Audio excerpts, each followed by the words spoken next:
When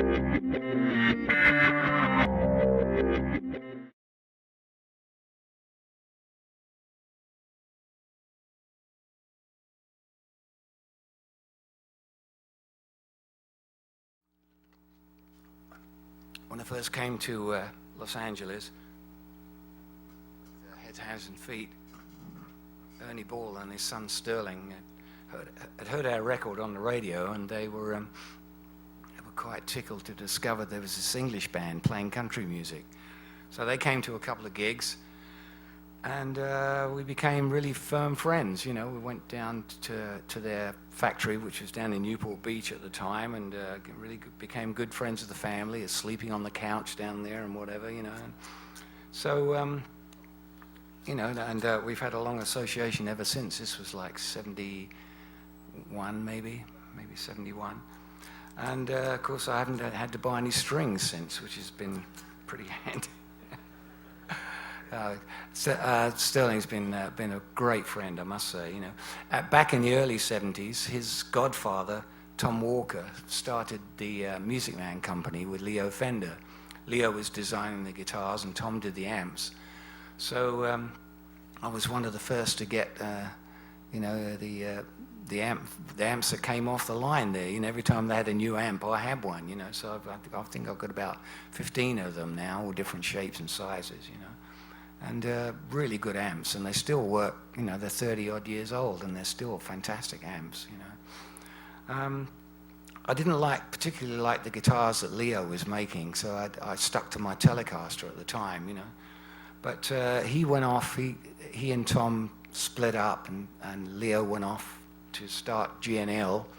Tom carried on his own for a while, but then Ernie Ball bought the Music Man name and decided not to go with the amps, but really wanted to design a new electric guitar, you know.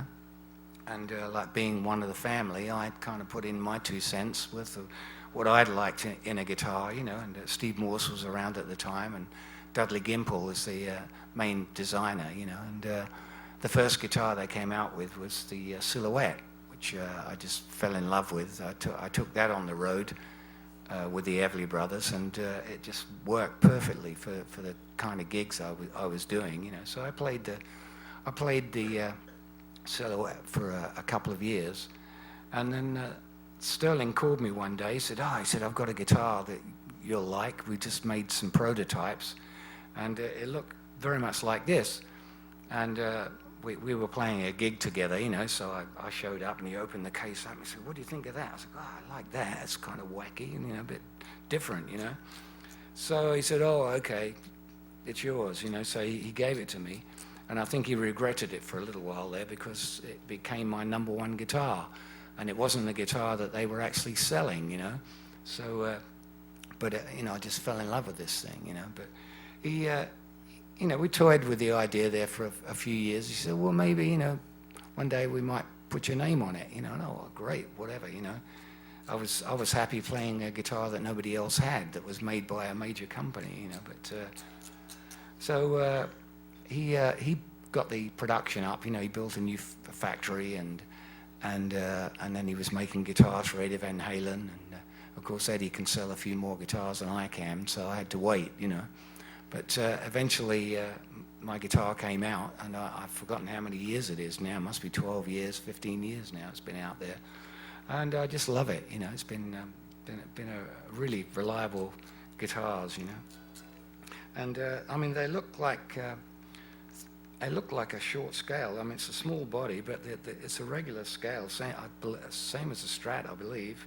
And the spacings on this are the same as a Strat, but I don't know, it just seems to sustain more than the Strat, just because it's more compact, and you know, the fact that you got a shorter headstock. And I have Seymour Duncan's in my guitars. I really like his pickups, and he was always very good to me over the years. You know, if I needed a pickup for my telly or whatever, he'd just send me one. You know, so I wanted to repay him for his generosity. So I really wanted to use them in my guitar. Initially, they didn't have tremolo, and I hadn't been using a tremolo since since the early 60s when I had my Bigsby, you know. And but they sent me one to evaluate one day.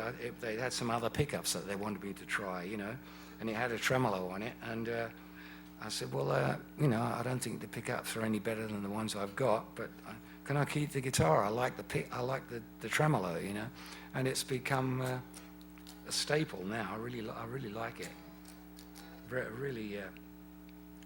Really well designed, and it always comes back in tune, you know. So